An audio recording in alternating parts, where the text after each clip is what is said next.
Hey, 7th grade, Mr. Herzberg here. Today is April 17th. It's a Friday. Yay! What does that mean? Well, that means Pigman and the journal. So, let's get started with our journal for today.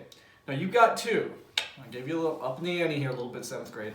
You've got a journal about who was Crazy Horse and the 6 wives of Henry VIII. So, remember what we're going to be doing on both of these journals. We're just working with text evidence. Remember, text evidence is when you write something, a claim, and then you back it up with proof. It's like a hypothesis in science. You need proof. Well, it's writing's version, okay? You're going to read about Crazy Horse, and you're going to answer one question. Describe his relationship with the United States government. Cite evidence from the text to support your answer.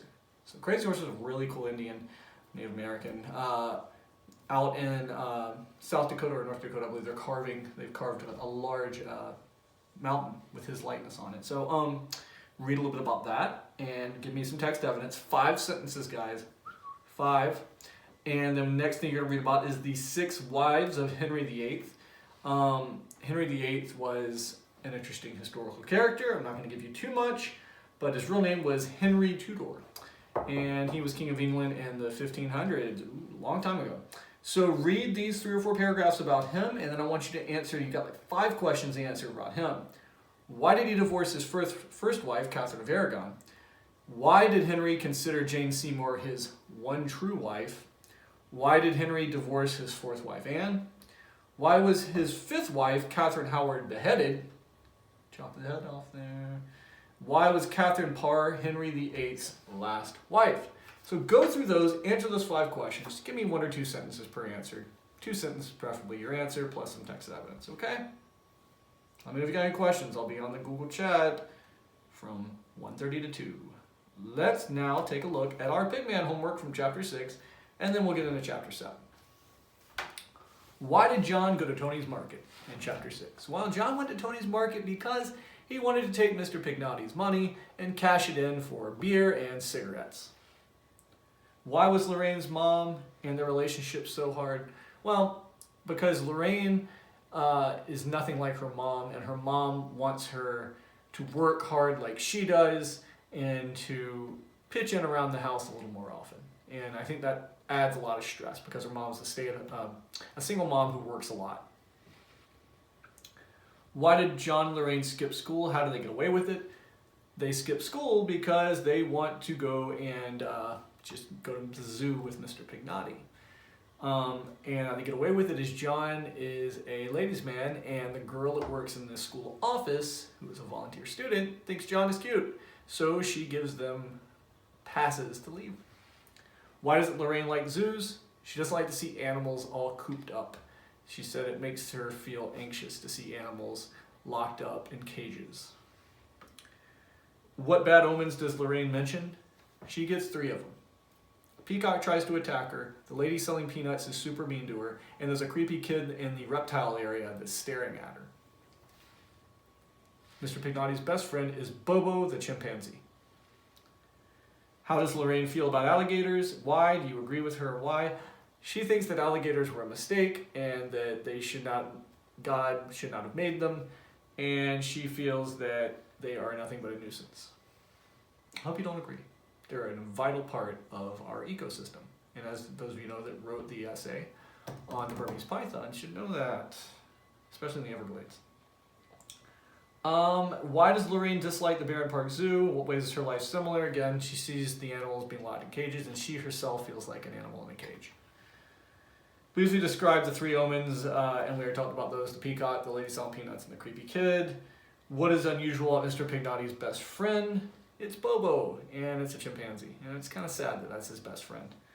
What does Mr. Conlon want John to do for a living? He wants John to be a stockbroker like him.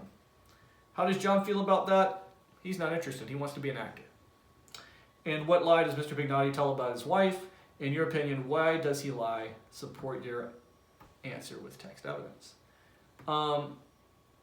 He tells them that his wife is on vacation with his sister in Florida. But we learned that that's not the case. I'm not going to spoil it because we're going to get into that today. All right, let's get to chapter 7. It goes from page 69 all the way to page 85. So 15 pages, nothing you can't handle. I'm going to read a little bit and then I'm going to let you get to it. This is John. I don't happen to buy all that of Lorraine's, nonsense about omens. She talks to me about distorting, but look at her. I mean, she thinks she can get away with her little subliminal twists by calling them omens. But she doesn't fool me. The only difference between her fibs and mine are that hers are kind of eerie. She's got this gift for saying things that makes you really anxious. I happen to have enjoyed that little trip to the zoo, even if she didn't. I think it was sort of nice that a baboon had a friend like Mr. Pignotti. I'd say that Baboon was one bleepin' lucky. As a matter of fact, the way the Pigman was treating Laraine and me, you'd have thought he'd like us as much as Bobo. He bought me 2 cotton candies on a stick and 1 bag of peanuts. And banana split on this homemade ice cream palace. Laraine got at least 4 bags of peanuts, 1 cherry ice cream cone, and a black and white soda. If you let her, Laraine would probably eat until she dropped. And if she keeps going at that rate, I'm afraid she's going to be somewhat more than voluptuous. She would end up just plain fat. We finally told him to call us Laraine and John because, well, every time he called us Mr. Wandermeyer, I forget that was supposed to be me. Besides, he was harmless. A little crazy, but harmless. Laraine and I went to school the following day, and we didn't even get over to the Pigman's until later that night around 7. That was because we were heading over there at 3:30, and we ran into Dennis and Norton, who wanted to know where we were going. We made believe we weren't going anywhere, so we have to get to the cemetery to have a beer with them. We drink at a special part of the cemetery called Masterson's tomb. That's where all the famous Mastersons are buried, It's a fantastic place because they have acres and acres, all their own tombs. And it's fenced in with a private road which they only open up for one of the Mastersons when they die.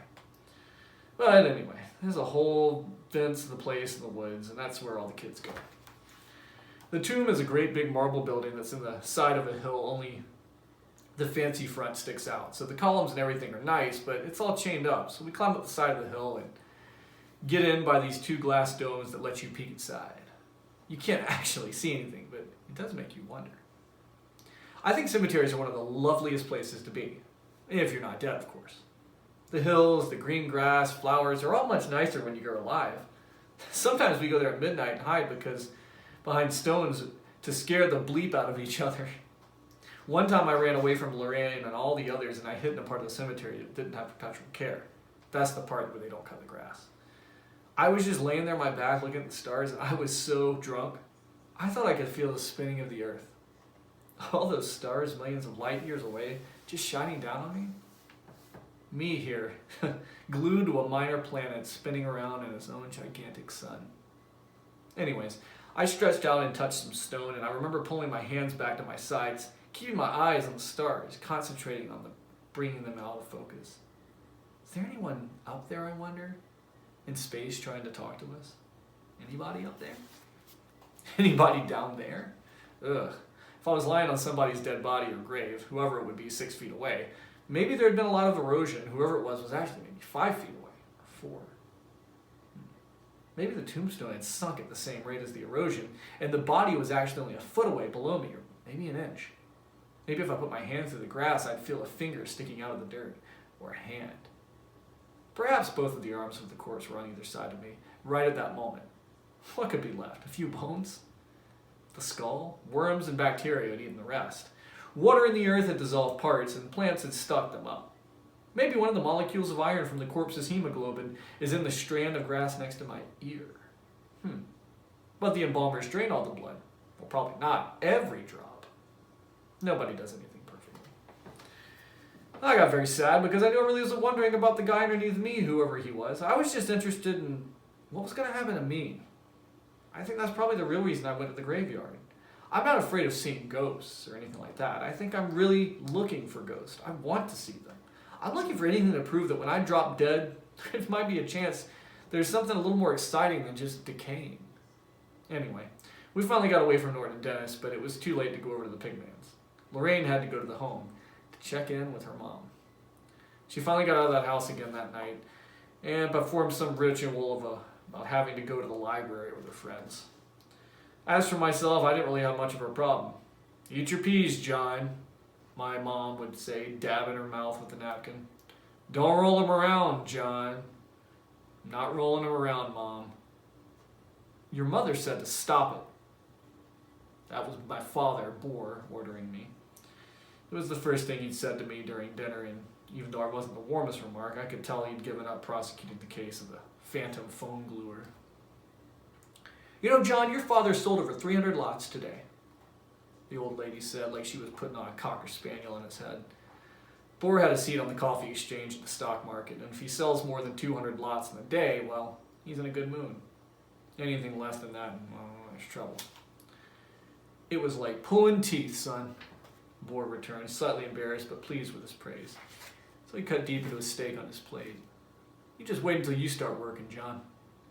I'm going to get to the dessert, my mom said, violently polishing his teaspoon and going to the kitchen. You know, she gets terrified if it looks like my father and I are going to have any kind of type of meaningful discussion. Suitable pause occurred, and after hyperactive mom over there left the room, he started it on. You know, John, I think your problem is this. You have too much spare time. Well, that's an interesting point of view. You know, don't be fresh with me, son. I was thinking maybe you'd like to work with me over at the stock exchange for a few days a week. You know, just after school. I almost choked on a mouthful of yams when he said that. I mean, I've been to his job and all to see all that screaming and barking he has to do just to earn a few bucks. And if he thought I was going to get into that, he's got another thing coming. You know, John, it'd be better than the way you all waste all your time now. After all, what are you going to do with your life, son? Dad, I'm becoming an actor. Don't be a jackass. You asked me what I was going to do, and I told you. You know, your brother's doing well at the stock exchange. He makes a fine living, John. And there's still room for you, too. I've only got a few years left, you know. And someone's got to take this over. You know, like Kenneth. You know, the business could be half yours, too, John. And you know it. I can't take this stress much longer. Every time he says that, I get a little sick in my stomach. Because, you know, it might be true. He's almost 60, and, well, he's not going to be around much longer. All the guys at the stock exchange drop dead from stress and heart attacks. They gather around the circle and bellow out bids all day long like people at a fight. I mean, pass the butter, please. Just a couple hours a day, son. You can help me close out the accounts. I mean, a dummy can learn how to do that. I guess I could. An actor? My father blurted out as it finally got through to him. God, thank God your brother Kenneth isn't a lunatic. Dad, it's the only thing I'm really interested in doing, all right? I want to go to acting school right after I graduate. Everyone says that whatever I should be, you know, with all my imagination. Why don't you try eating your imagination when you're hungry sometime, John, or paying your bills with that? I just don't want to wear a suit every day and carry an attaché case and ride a subway, you know? I want to be me. Just me. Not some phony in the crowd. Who's asking you to be a phony, son? Well, you are. I'm asking you to try and work for a change. You know, at your age, I was working hard, not floundering around some fool's dream world. Men, do you both want whipped cream and nuts on your strawberry whirls? At that time, the old lady stood in the kitchen, wiping forks a mile a minute. I should have said nothing, but it was a conditioned reflex. Do you mean real whipped cream, Mom, or that horrible prepared mixed fake whipped cream? Honey, you don't give that ingrate a single thing. He's joking. The hyper was off again. There was a terrible pause. I apologize, Dad. You know, John, one of these days it's going to be too late with your apologizing. Your mother's not going to be around forever either, you know. When she's dead, you're going to wish to God you'd been nice to her. Mark my words. He sliced another piece of steak and groaned with the knife and wouldn't go through a bit of gristle. Oh, Dad, can't you see? All I want to do is be an individual. Don't you worry about that. I want to be me. Who's asking you not to be? Well, you are. I am not. I don't want you to go along with the crowd, okay? I want you to be your own man. Stand out in your own way. You do? course I do, son. Take your plate to the kitchen. Give me a little longer to find who I am, Dad, all right? I went to the kitchen before the getting was good. Be yourself! Be individualistic, he shouted from the dining room. But for God's sake, son, get your hair cut. You look like an oddball. How nice of you to remember to bring your plates, son. All right, I'm going to stop there. Things are getting really good. You got about 4 or 5 pages left. Ooh, John and his father. Interesting combination there. A lot of chemistry. Same with the mom. Do your questions tonight. Finish reading chapter 7. Come to Mars Google Chat between 1:30 and 2. Ask me any questions. Don't forget your drill. Have a good day, guys.